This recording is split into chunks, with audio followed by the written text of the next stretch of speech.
Before we begin, tell us, where in the world are you watching from? Now, let's dive into today's story. Chapter 1. The Foundation of Trust. Travis Webster had built his empire from nothing. At 45, he owned 3 successful construction companies across the state, employed over 200 people, and commanded respect in every room he entered. His calloused hands told the story of a man who had swung hammers alongside his crews before becoming the man who signed their paychecks. But beneath his success lay a fortress of principles. Loyalty was sacred, betrayal was unforgivable. He met Miranda Garner 22 years ago at a charity gala. She was 23, radiant in her emerald dress, working as an event coordinator for the city's elite. Her laugh had a musical quality that drew him like a moth to flame.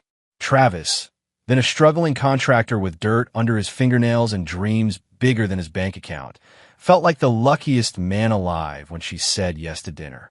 Their courtship was a whirlwind.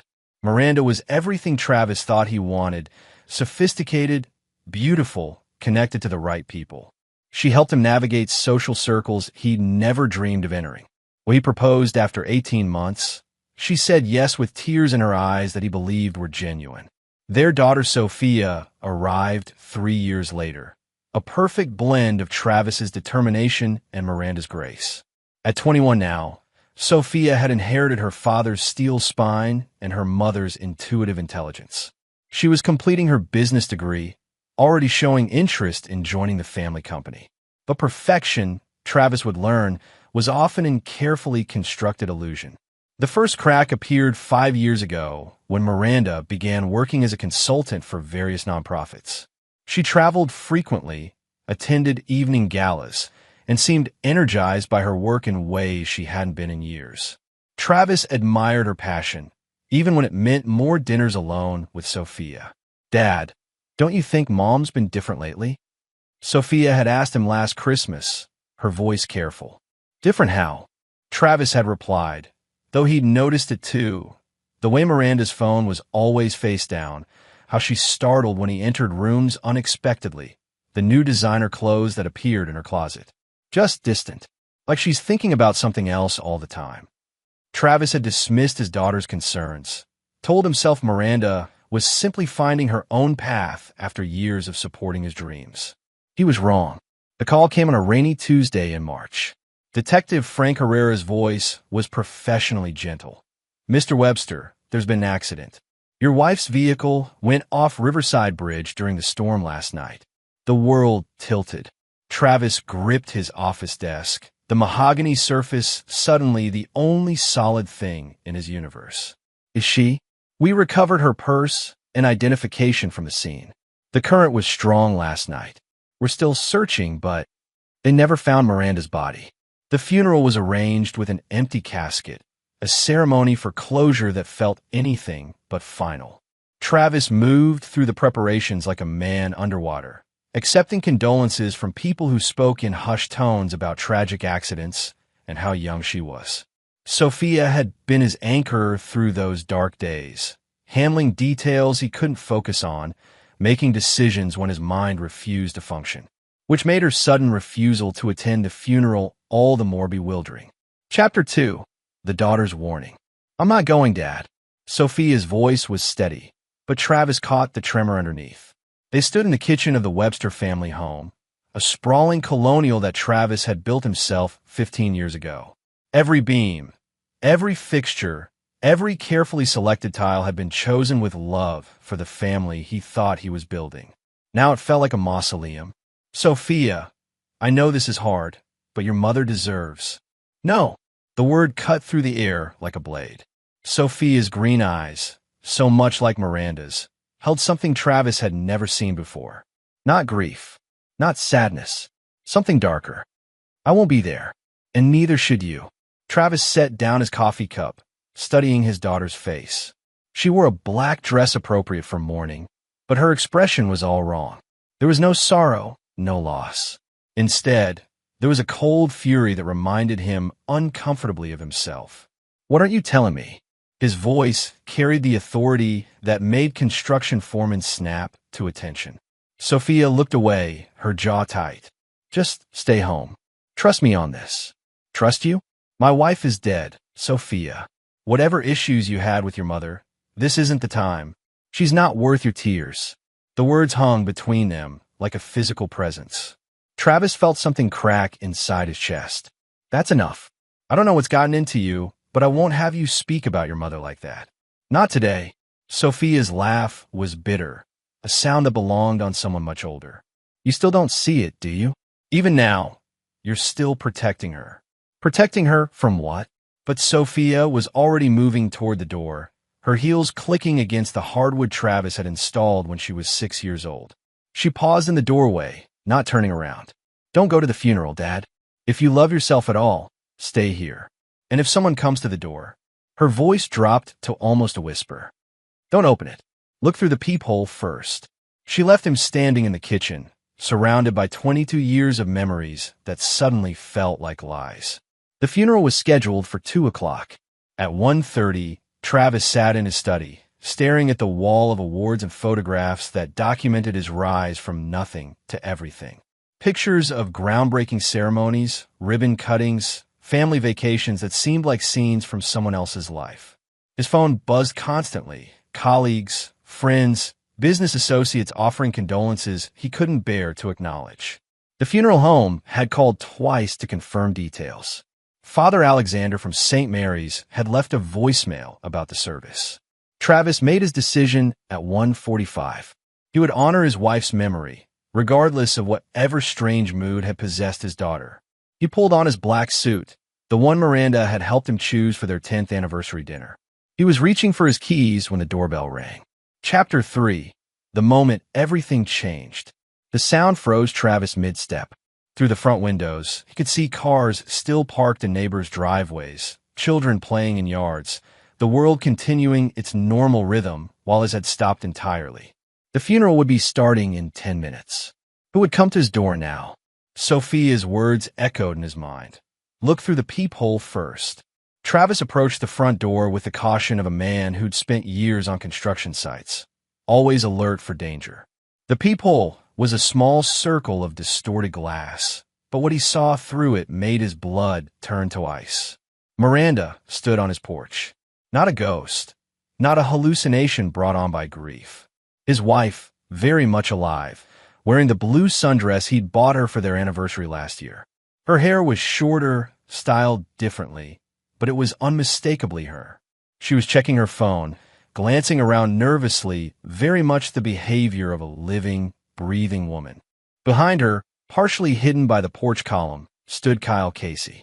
Travis knew Kyle from the country club, a smooth-talking financial advisor who'd made a fortune managing money for wealthy widows and divorced socialites.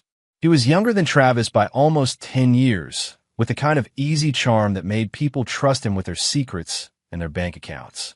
Travis's hands shook as he watched his dead wife check her watch and whisper something to her lover. Kyle nodded and pulled out a set of keys that looked remarkably similar to the spare set to Travis's house. The pieces fell together with devastating clarity. The accident that left no body. The closed casket funeral happening right now across town. The insurance policies Miranda had insisted on updating 6 months ago. The gradual distance, the late nights, the unexplained expenses. His wife had faked her own death to run away with her lover, probably waiting until the funeral to retrieve something from the house. Documents, valuables, evidence they couldn't leave behind. Travis backed away from the door, his mind racing. They didn't know he was home. They thought he was across town, grieving at a funeral for a woman who was standing on his porch planning to rob him. But they'd made one crucial mistake. They'd underestimated Sophia. His daughter had known. Somehow, she discovered the truth and tried to protect him from the devastating revelation. The coldness in her eyes, the refusal to attend the funeral, the warning about the door, it all made sense now. Travis Webster had built his fortune on the principle that a man's worth was measured by his word, his loyalty, his ability to stand by his commitments. He believed in the sanctity of marriage, the bond of family, the trust between partners who'd sworn to love each other until death. Miranda and Kyle had just shown him how naive that belief made him. But they'd also made a fatal error in judgment. They thought Travis Webster was just another successful businessman who could be fooled, manipulated, and discarded when he was no longer useful. They were about to learn otherwise. Travis moved away from the door and pulled out his phone. Not to call the police. That would be too simple, too clean. No, this betrayal demanded something more personal, more fitting to the crime. He scrolled through his contacts until he found the number he wanted. Martin Pruitt answered on the second ring. "Martin, it's Travis. I need you to do something for me, and I need it done quietly." Martin had served 2 tours in Afghanistan before coming to work for Webster Construction as head of security. He was loyal, discreet, and had skills that went well beyond checking IDs at job sites. "Whatever you need, boss. I need surveillance on 2 people. Complete background checks, financial records, travel history, everything." And Travis's voice carried a chill that would have made his business rivals nervous. "I need them watched without them knowing it. Can you handle that? Consider it done." "Who are we looking at?" Travis watched through the peephole as Miranda grew impatient, motioning for Kyle to try the keys. His wife, his supposedly dead wife, was breaking into his house while her lover acted as lookout. "Kyle Casey and—" Travis paused, the words sticking in his throat like broken glass. Miranda Webster. Chapter 4. The Gathering Storm. 3 days after the funeral that never should have happened, Travis sat in his study reviewing Martin Pruitt's preliminary report. The documents spread across his desk painted a picture that made his earlier discoveries seem like minor infractions. Miranda and Kyle had been planning this for over a year. Bank statements showed regular transfers to an offshore account in the Cayman Islands. Kyle had purchased a small villa in Costa Rica under a shell company. Most damning of all, Miranda had taken out a $2 million life insurance policy on herself 8 months ago, with Travis as the beneficiary. The plan was elegant in its simplicity. Fake her death, let Travis collect the insurance money. Then Kyle would gradually move the funds offshore through his financial network while Miranda waited in Costa Rica for the heat to die down.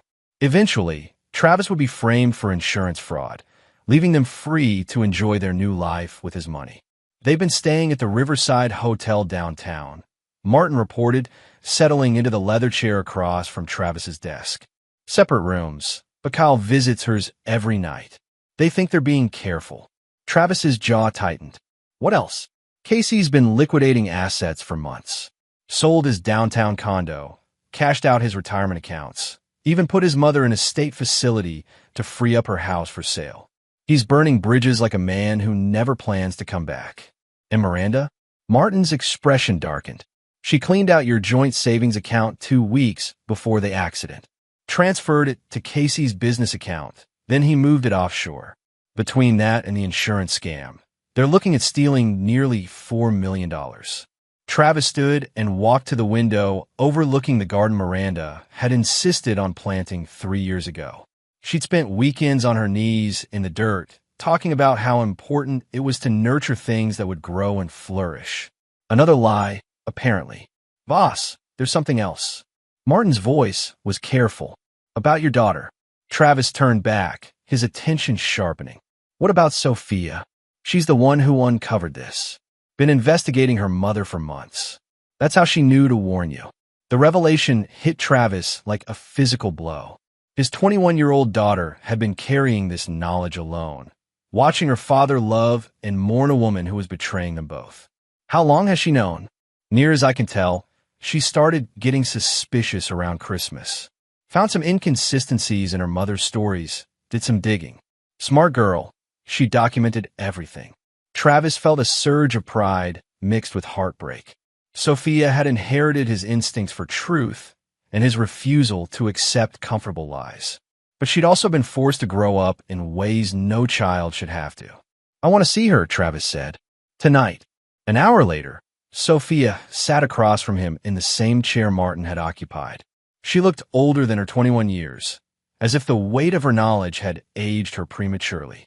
I'm sorry I couldn't tell you sooner, she said quietly. I kept hoping I was wrong. Why didn't you come to me when you first suspected? Sophia's smile was sad. Because you loved her. Really loved her. I've watched you two together my whole life, and I knew that finding out the truth would destroy something in you that could never be repaired. Travis reached across and took his daughter's hand. Her fingers were steady, strong, worker's hands like his own. You protected me as long as you could, he said. But now I need you to help me end this. What are you going to do? Travis's smile was cold enough to frost windows. I'm going to give your mother and her boyfriend exactly what they deserve. But first, I need to know everything you discovered. Every detail, every piece of evidence, every lie they told. Sophia opened her laptop and began pulling up files. It started when I noticed Mom was getting mail at a P.O. box she thought you didn't know about. I followed her one day and saw her meet Kyle at a coffee shop. The way they were together wasn't professional. For the next 2 hours, Travis listened as his daughter methodically destroyed every illusion he'd held about his marriage. Miranda's nonprofit consulting was a cover for money laundering through Kyle's financial services company. Her frequent travel was actually time spent setting up their escape route. Even their intimate moments had been calculated. Miranda timing their affection to correspond with major business decisions she could influence. She was selling information about your construction projects to competing bidders, Sophia explained, showing him email records she'd somehow accessed. Casey's been shorting stocks of companies you had contracts with, then profiting when your bids came in lower than expected. Travis felt something fundamental shift inside him. The man who'd grieved for his wife, who'd planned to honor her memory, died in that moment. What emerged was something colder, more focused, infinitely more dangerous. They made one mistake, he said, his voice carrying the finality of a judge passing sentence. What's that? They assumed I was just another Mark. Another successful fool who could be manipulated and discarded. Travis stood, moving to his safe and withdrawing several thick folders. But I didn't build this empire by being naive. I survived and thrived because I'm very good at destroying people who threaten what's mine. He handed Sophia one of the folders. Kyle Casey has been embezzling from his clients for years. Small amounts, nothing they'd notice immediately. He's been using your mother's connections to identify wealthy widows and divorcees, then slowly draining their accounts. How did you? I've been investigating him since Martin told me his name. Casey's good, but he's not perfect. He left a trail, and I found it. Travis's smile was predatory. Tomorrow, I'm going to start calling his victims. Once they realize what he's done, the authorities will have no choice but to act. What about Mom? Travis opened the second folder, revealing photographs, financial records, and legal documents. Your mother thinks she's dead. Legally, she is dead. If she tries to resurface, she'll be charged with insurance fraud, theft, and conspiracy. But if she tries to stay hidden, he shrugged. Dead people don't have access to bank accounts, credit cards, or any form of legal identity. Sophia stared at the documents, understanding dawning in her eyes. You're going to trap them. I'm going to give them exactly what they asked for, Travis corrected. They wanted me destroyed and discarded. They wanted to steal everything I've built. They're about to learn what happens when you declare war on someone who has more resources, more patience, and absolutely nothing left to lose. Chapter 5, The Net Titans. The law offices of Moss, Tucker and Associates occupied an entire floor of downtown's most prestigious building. Travis had chosen them not for their marble lobby or mahogany conference rooms, but because Nick Tucker was known for his ruthless efficiency in corporate warfare.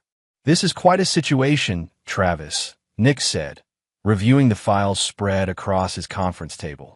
Your wife legally died 3 days ago. If she surfaces now, she's committing multiple felonies. And if she doesn't surface, Nick's smile was sharp. Then she remains dead, and you're the grieving widower who inherited everything. Either way, she loses. Travis had spent the morning making phone calls that would destroy Kyle Casey's life piece by piece. Casey's clients were a carefully curated list of wealthy women who trusted him with their financial futures. What they didn't know was that Kyle had been slowly bleeding their accounts dry for years, covering his tracks with false statements and fabricated investment returns. The first call had gone to Maureen Sargent, a 70-year-old widow whose late husband had left her a substantial portfolio. Travis had presented himself as a concerned fellow businessman who'd noticed irregularities in Casey's methods. "Mrs. Sargent, I think you should have an independent audit of your accounts," he'd said, his voice carefully modulated to convey worry rather than accusation. Some things Kyle mentioned at the country club didn't add up. The call had lasted 20 minutes. By the end, Maureen was promising to contact her son-in-law, who happened to be a federal prosecutor. The second call, to Anna Kane, had been even more productive. Anna's husband had died in a construction accident 2 years ago, leaving her with a settlement that Kyle had promised to invest conservatively. When Travis mentioned specific discrepancies in her monthly statements, Anna's voice had turned deadly quiet. "Mr. Webster, are you saying Kyle has been stealing from me?" "I'm saying you should verify that your money is where he claims it is." By noon, Travis had made 7 similar calls. By evening, Kyle Casey would be facing a tsunami of angry clients demanding immediate account reconciliations. When the smoke cleared, the investigators would find evidence of embezzlement that would put Kyle away for decades. "What about Miranda?" Nick asked, pulling Travis back to the present. "She's trapped between 2 impossible choices," Travis replied. "If she reveals herself, she faces criminal charges and financial ruin. If she stays hidden, she has no legal identity and no access to money. The offshore accounts? Kyle's name only. Miranda was smart enough not to leave paper trails, which means she's completely dependent on him for access to the stolen funds." Nick leaned back in his leather chair, admiration flickering in his eyes. "You're forcing them to turn on each other." "I'm simply presenting them with the consequences of their choices," Travis corrected. "Kyle will realize soon enough that carrying a legally dead woman around Costa Rica is more liability than asset. Miranda will discover that trusting her financial future to a man about to be arrested for fraud was poor planning." Travis's phone buzzed with a text from Martin. Casey just got his 3rd angry call. "He's packing." "It's starting," Travis told Nick. "Kyle's about to run, which means Miranda has very little time to decide whether she's going with him or trying to disappear on her own. And you're prepared for either scenario?" Travis's smile could have frozen hellfire. "Nick, I've been preparing for this my entire life. I just didn't know it until 3 days ago." That evening, Travis sat in his study with Sophia, monitoring the situation through Martin's carefully placed surveillance. Kyle and Miranda were arguing in her hotel room, their voices raised enough to be picked up by the listening devices Martin had installed. "Can't stay here," Kyle was saying. "The clients are asking questions. Someone's been talking to them. Who would know enough to—" Miranda's voice stopped abruptly. Travis could imagine the realization dawning on her face. There was only one person with access to Kyle's client list and detailed knowledge of his methods. Her supposedly grieving husband. "He knows," Miranda whispered. "Travis knows we're alive." "That's impossible. The funeral was yesterday. He was there, crying over your empty casket." "No." Miranda's voice was stronger now, touched with panic. "No, he wasn't. I never saw him at the funeral. We assumed he was there, but what if? What if what? What if Sophia told him? She's been acting strange for months, asking weird questions about my travel schedule, my work. What if she figured it out?" Through the surveillance feed, Travis watched Kyle pace the hotel room like a caged animal. Miranda sat on the bed, her face pale as she worked through the implications. "If he knows, then he's been planning this," she said slowly. "Travis doesn't just react to things. He plans. He prepares. Her voice trailed off as understanding hit her. "Oh God, the client's calling you. That's not coincidence." Kyle stopped pacing. "What are you saying?" "I'm saying we're not running from an angry husband. We're running from Travis Webster, and that means we're already caught." Travis felt a cold satisfaction as he watched his wife, his legally dead wife, finally understand the scope of her situation. She knew him well enough to recognize his methods, even if she'd been foolish enough to underestimate his resolve. "Dad," Sophia said quietly, "they're going to run tonight." "Let them," Travis replied. "Running won't save them. It will only make their eventual capture more inevitable." His phone rang. Nick Tucker's voice was crisp with barely contained excitement. "Travis, the FBI is opening an investigation into Casey's financial services company. 3 of his clients filed complaints today, and the preliminary evidence suggests systematic fraud going back at least 5 years. When will they move? Tomorrow morning. They'll freeze his accounts and issue warrants for his arrest if he tries to leave the country. Nick paused dramatically. Well, let's just say Costa Rica is lovely this time of year, but their extradition treaties are quite comprehensive. Travis ended the call and looked at his daughter. Sophia was watching him with something that might have been concern. Are you okay with this? He asked. What we're doing to your mother? Sophia was quiet for a long moment. When she spoke, her voice carried the same steel that had built the Webster empire. She made her choices, Dad. She chose money over family. She chose lies over truth. She chose to destroy the man who loved her more than his own life. Sophia met his eyes. I'm not okay with what she did. What we're doing to her. That's just justice. Chapter 6. The Trap Springs. At 6:47 a.m., Kyle Casey was arrested in the lobby of the Riverside Hotel. FBI agents had been waiting since dawn, armed with warrants for his arrest and seizure orders for all his financial accounts. Travis watched from his car across the street as Kyle was led away in handcuffs, his careful composure finally cracking under the weight of inevitability. Miranda had already fled. Martin's surveillance showed her leaving through the hotel service entrance at 3 a.m., carrying a single suitcase and looking over her shoulder like a hunted animal. She was smart enough to know that staying near Kyle was suicide, but not smart enough to realize that running alone was worse. Where could she go? Sophia asked as they watched the FBI team secure Kyle's hotel room. Nowhere, Travis replied simply. Miranda Webster is dead. She has no identification, no credit cards, no legal existence. The woman running from that hotel is a ghost who can't access banks, can't rent apartments, can't even check into hotels without leaving a trail. His phone buzzed with an update from Nick Tucker. All offshore accounts frozen. Casey's cooperating, giving up information about the money laundering network. Says he was coerced by Miranda. Travis almost smiled. Kyle was doing exactly what he'd expected, throwing his co-conspirator under the bus to save himself. Not that it would matter. The evidence Travis had helped compile would put Kyle away regardless of his cooperation. What about the insurance money? Sophia asked. Still processing. The insurance company has to complete their investigation before releasing funds. But since there's a death certificate and no reason to suspect fraud, Travis shrugged. I should receive the payout within 30 days. The irony wasn't lost on him. Miranda's plan to steal his money through insurance fraud would end up providing him with the resources to hunt her down wherever she tried to hide. They drove home in comfortable silence, past the construction sites where Travis's crews were already at work. Life continued its normal rhythm for everyone except the 3 people whose world had imploded. Kyle was facing decades in federal prison. Miranda was discovering what it meant to be truly powerless. And Travis was just getting started. Back in his study, he reviewed the morning's intelligence reports. Miranda had withdrawn $5,000 from an ATM using Kyle's bank card before the accounts were frozen.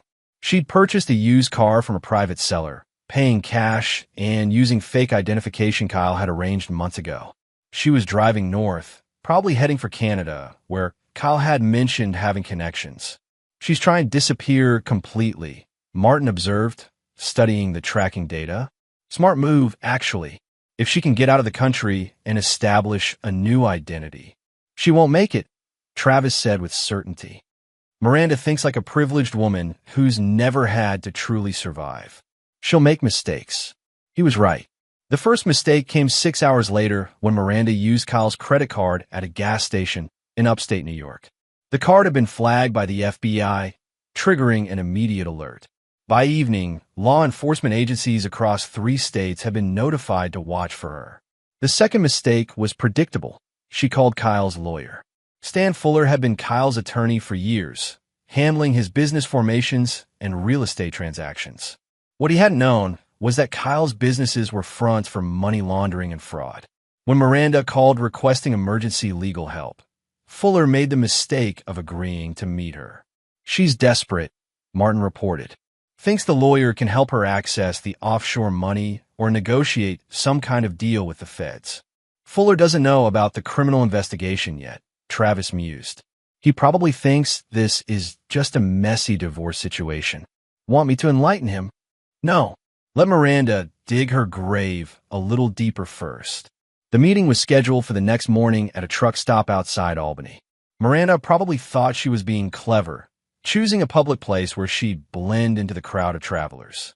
What she didn't realize was that truck stops had excellent security camera coverage and that Travis had friends in many industries, including shipping and transportation. By the time Miranda arrived at the meeting, Travis already knew she was driving a blue Honda Civic with New York plates, had stopped at 3 different locations overnight, and was carrying approximately $4,000 in cash. Her fake ID was good quality, but not perfect, and she was starting to show the strain of living like a fugitive. Fuller's going to be in for quite a surprise, Sophia commented as they watched the tracking data update in real time. Miranda's about to learn that Kyle kept secrets from everyone, Travis replied, including the extent of his criminal activities and the fact that all their escape funds are now evidence in a federal investigation. The meeting lasted less than 20 minutes. Security cameras captured Miranda's face clearly as she argued with Fuller in the parking lot. When she realized that Kyle had lied about their financial safety net, that there was no accessible money and no way to negotiate with authorities, her careful composure finally shattered. She was completely alone, legally dead, and effectively powerless. Now what? Sophia asked. Travis stood and walked to his safe, withdrawing a folder he'd prepared for this moment. Inside were documents that would ensure Miranda's story ended exactly as she deserved.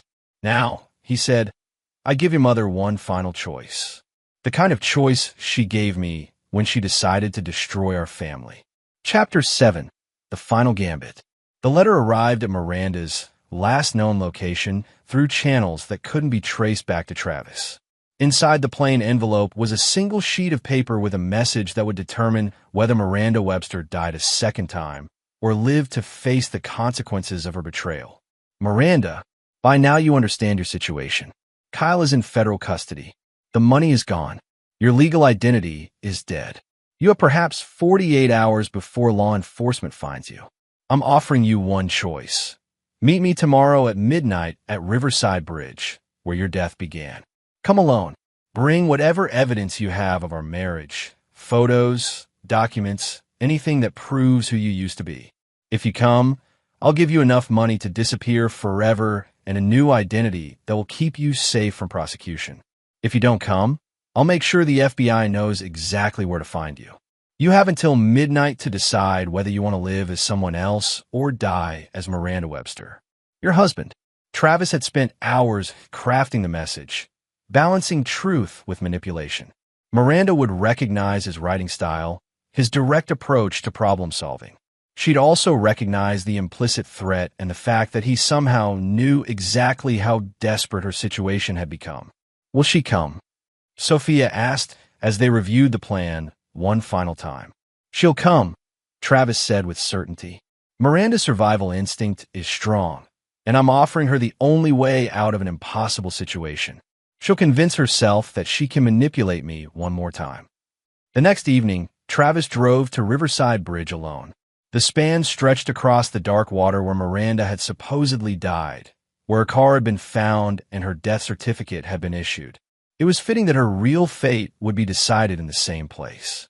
Martin was positioned with surveillance equipment a quarter-mile away, recording everything for insurance purposes.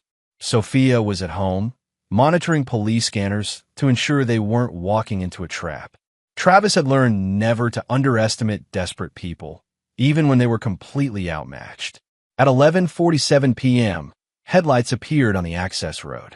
Miranda's stolen Honda approached slowly, as if she was having second thoughts about the meeting. Travis remained calm, standing by his truck with the confidence of a man who held all the cards. Miranda emerged from her car, looking nothing like the sophisticated woman who'd left for a charity gala 3 weeks ago. Her hair was unwashed, her clothes wrinkled, her face showing the strain of living in constant fear. She carried a small bag that presumably contained the evidence Travis had requested. Hello, Miranda, he said as she approached. You look terrible. She stopped 10 feet away, close enough to talk, but far enough to run if necessary. Travis, I can explain everything. I'm sure you can. You always were good with explanations. His voice was conversational, almost friendly. Tell me, how does it feel to be dead? Miranda's composure cracked slightly. It wasn't supposed to happen like this. The plan was to steal my money and frame me for insurance fraud while you lived happily ever after with Kyle. Travis interrupted. I know about the plan, Miranda. I know about all of it. Then why offer to help me? Travis smiled, and Miranda took an involuntary step backward. She'd seen that smile before, usually just before he destroyed a business competitor or dissolved a partnership that no longer served his interests. Because I want you to understand exactly what you've lost, he said. 22 years of marriage, a daughter who loved you, a husband who would have given you anything you asked for. You threw it all away for a mediocre con man who sold you out the moment he was arrested. Kyle didn't. Kyle gave the FBI everything. Bank records, communication logs, your real identities in Costa Rica, even recordings of conversations where you planned my destruction. Travis pulled out his phone and played a short audio clip. Miranda's voice came through the speaker. Once Travis is charged with fraud, he'll lose everything. The company, the house, probably even Sophia's trust. We'll have the insurance money and whatever's left after the legal fees destroy him. Miranda went white as she listened to her own words condemning her. Where did you get that? Kyle recorded your conversations as insurance against exactly this situation. Smart man, really. Smarter than you. Certainly. The truth hit Miranda like a physical blow. Kyle had never trusted her completely. He'd documented their criminal conspiracy to protect himself, which meant Travis had evidence that would destroy her even if she managed to escape. What do you want? She whispered. Travis reached into his truck and withdrew a briefcase. I want you to understand the difference between justice and mercy. Justice would be turning you over to the FBI right now. Mercy is giving you an alternative. He opened the briefcase, revealing neat stacks of cash and a passport with Miranda's photograph but a different name. $50,000 and a clean identity, he said. Enough to disappear forever and start over somewhere the law will never find you. Miranda stared at the money, hope flickering in her eyes for the first time since her arrest warrant had been issued. What's the catch? No catch. Just a condition. Travis's smile widened. You have to earn it. Ow! Travis reached into his truck again and withdrew a shovel. By finishing what you started. You want to be dead, Miranda. I'm going to help you achieve that goal. The color drained from Miranda's face as she understood his meaning. You're insane. I'm practical. You see, Miranda Webster really did die 3 weeks ago. The insurance company paid out. The death certificate is filed. The grave marker is already ordered. The only loose end is the woman standing in front of me who happens to share her name. You can't be serious. I'm completely serious. You dig your own grave, right here where your death began, and I'll make sure Miranda Webster stays dead forever. The woman who crawls out of that hole will be someone else entirely. Someone with enough money to disappear and no connection to the Webster family.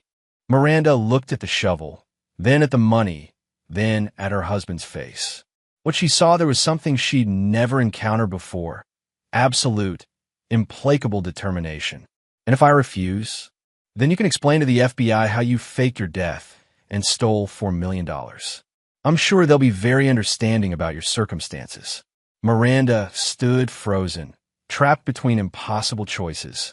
Take the money and symbolically bury her old life, or face decades in federal prison for crimes that would destroy any hope of freedom. Travis waited patiently. He had all the time in the world. Chapter 8, The Burial.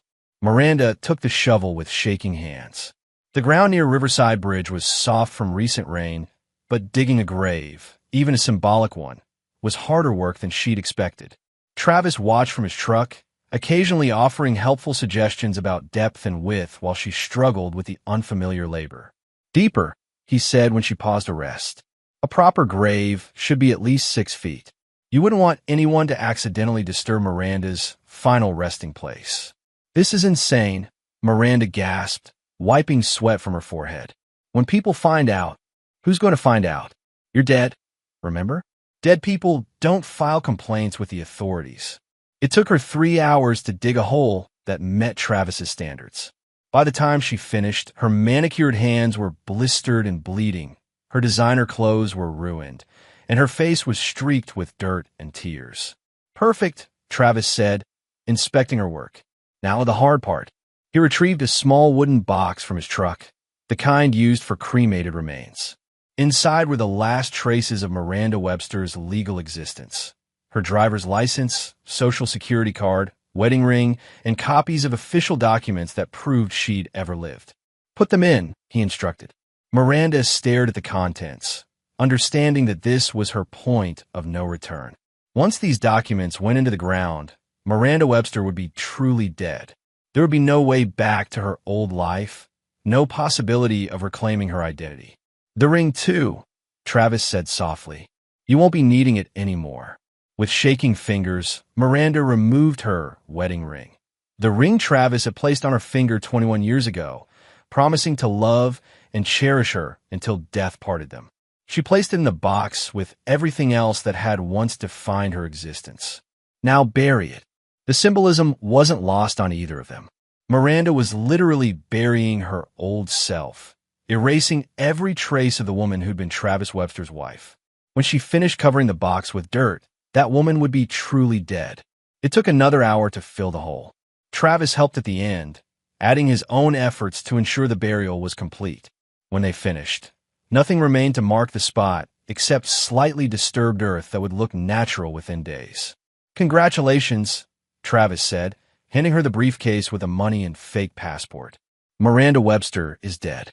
Maria Santos is free to go anywhere she chooses." The new identity was perfect: birth certificate, social security number, driver's license, even a credit history stretching back 5 years. Travis had used the same networks that Kyle had accessed, but with better execution and more thorough planning. "How did you?" "I told you once that I'm very good at destroying people who threaten what's mine," Travis replied. "I'm equally good at creating people when it serves my purposes." Miranda, now Maria, stared at the documents that represented her new life. "Why are you doing this?" "Because I want you to live with the consequences of your choices. Prison would be too easy, too final. This way, you get to spend the rest of your life knowing exactly what you traded away for nothing." "For nothing?" Travis's smile was cold as winter morning. "Kyle's going to prison for 25 years minimum. The offshore accounts are seized. Your house in Costa Rica was purchased with stolen money, so it'll be confiscated. You have $50,000 and a fake identity, which means you'll spend the rest of your life working minimum wage jobs and looking over your shoulder." The mathematics of her situation were brutal. $50,000 might last 2 years if she lived carefully. After that, she'd be completely dependent on whatever work she could find without references, without education credentials she could verify, without any of the connections that had defined her privileged life. "You get to discover what it's like to build a life from nothing," Travis continued. "Just like I did 25 years ago, except I had talent, determination, and integrity. You have greed, desperation, and a talent for self-deception." Maria Santos gathered her money and documents, understanding that she was now truly alone in a way she'd never experienced. No family, no friends, no safety net except what she could create for herself. "Goodbye, Maria," Travis said as she walked back to her car. "I hope your new life is everything you deserve." She drove away without looking back, disappearing into the darkness like the ghost she'd become. Travis stood by the unmarked grave for several minutes, saying a final goodbye to the woman he'd loved and mourned. Miranda Webster was truly dead now, buried along with 22 years of marriage and all the dreams they'd once shared. When he finally left Riverside Bridge, Travis felt something he hadn't experienced since childhood: the complete absence of emotional attachment to outcomes beyond his control. Miranda had made her choices. Kyle had made his. Sophia had proven herself worthy of trust and respect. Now Travis was free to focus on what he did best: building, creating, and protecting what mattered to him. Chapter 9. New Foundations. 6 months later, Travis stood in the conference room of Webster Construction's new headquarters, reviewing expansion plans with his management team. The insurance payout had provided capital for aggressive growth, allowing him to acquire two smaller competitors and bid on projects that would have been impossible before. The Portland development alone will employ 300 people for 2 years, Martin reported, his security expertise having evolved into broader business operations. We're looking at $40 million in revenue, with potential for follow-up contracts if we deliver on schedule. Sophia sat at Travis's right hand, her business degree finally complete and her role in the company formalized. She'd proven herself ruthless in negotiations and brilliant in strategic planning, traits that would serve the Webster family well for generations to come. "What about the Sacramento project?" she asked, reviewing the quarterly projections. "Finalized yesterday," Travis replied. "Groundbreaking starts next month." The business was thriving in ways that would have been impossible if Miranda's plan had succeeded. Instead of facing bankruptcy and criminal charges, Travis was expanding into new markets and establishing the foundation for a construction empire that would outlast him. His phone buzzed with a text from Nick Tucker. "Kyle Casey sentenced today. 25 years federal prison. No possibility of parole for 12 years. Justice served." Travis deleted the message without comment. Kyle Casey was no longer relevant to his life or his plans. The man had made his choices and was living with the consequences, just as everyone eventually did. "Dad!" Sophia's voice drew his attention back to the meeting. "The Memorial Scholarship applications are ready for review." The Miranda Webster Memorial Scholarship was Travis's masterpiece of irony. Funded with money from her life insurance policy, it provided financial assistance to young women from broken families who demonstrated exceptional academic achievement and moral character. The recipients were everything Miranda had pretended to be: honest, hardworking, deserving of investment and trust. "How many applicants this year?" 237. "We can fund 15 full scholarships and 20 partial grants." Travis felt satisfaction at the numbers. Miranda's death was financing opportunities for young women who would use them responsibly, who understood the value of education and the importance of integrity. It was a far better legacy than she would have created in life. The meeting concluded with discussions of new safety protocols and employee benefit improvements. Travis had learned that loyalty was earned through consistent actions, not demanded through authority. His crews were among the best paid in the industry, with comprehensive health care and retirement plans that ensured their family security. After the others left, Travis and Sophia remained in the conference room, reviewing personal matters that didn't require the entire management team's attention. "Any word about Maria Santos?" Sophia asked, her voice carefully neutral. Travis had kept minimal surveillance on his former wife, just enough to ensure she wasn't planning any comeback attempts. The reports were exactly what he'd expected: a woman struggling to survive in a world that demanded skills she'd never developed. "She's working at a restaurant in Oregon," he replied. "Third job in 4 months. Turns out that charm and manipulation don't translate well to honest work." "Do you ever regret it? Letting her live instead of turning her over to the FBI?" Travis considered the question seriously. "No, prison would have been too clean an ending. This way, she gets to experience real consequences for real choices. Every day she works for minimum wage. Every night she goes to sleep in a studio apartment wondering how she'll pay rent. She's living with the full weight of what she threw away." And Kyle made a different choice. He thought he could take what belonged to me and face no consequences. He's spending the next 25 years learning otherwise. Sophia nodded, understanding the distinction. Her father didn't forgive betrayal, but he matched his response to the specific nature of each betrayal. Miranda had chosen to live a lie. Now she lived as someone else entirely. Kyle had chosen to steal and destroy. Now he faced total destruction himself. "What about us?" she asked. "What's next for the Webster family?" Travis smiled, the first genuinely warm expression he'd shown in months. "We build. We create jobs. We complete projects. We honor our commitments. We prove that integrity and competence are still worth something in this world. And if someone else tries to threaten what we've built, then they'll learn the same lesson your mother and Kyle learned. I don't start fights, Sophia, but I always finish them.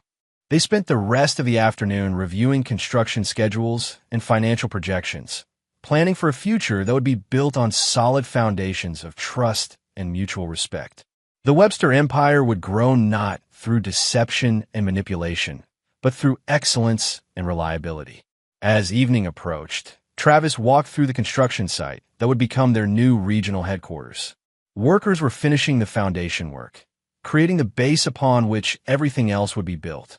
It was honest work done by honest people who took pride in their craftsmanship. His phone rang as he watched the sunset paint the sky orange and gold. The caller ID showed a number he didn't recognize, but something about the timing made him answer. Travis Webster. Hello. The voice was shaky, uncertain. This is Maria Santos. I think we used to know each other. Travis felt no surprise, no emotional response at all. He'd been expecting this call for months. I'm sorry, he said politely. I don't know anyone by that name. You must have the wrong number. He ended the call and blocked the number. Miranda Webster was dead, buried at Riverside Bridge along with the naive man who'd once loved her. Maria Santos was a stranger who had nothing to do with his life or his family. Travis Webster had learned the most important lesson of his life. Some betrayals create opportunities for those strong enough to seize them. His wife's death had freed him to become the man he was always meant to be. Successful, respected, and absolutely ruthless in protecting what he'd built. The foundation was solid. Everything else was just construction. And there you have it. Another story comes to an end. What did you think? I'd love to hear your thoughts in the comments below. If you enjoy this story, consider joining our community by subscribing. It means the world to us. For more stories like this one, check out the recommended videos on screen. And I'll see you there.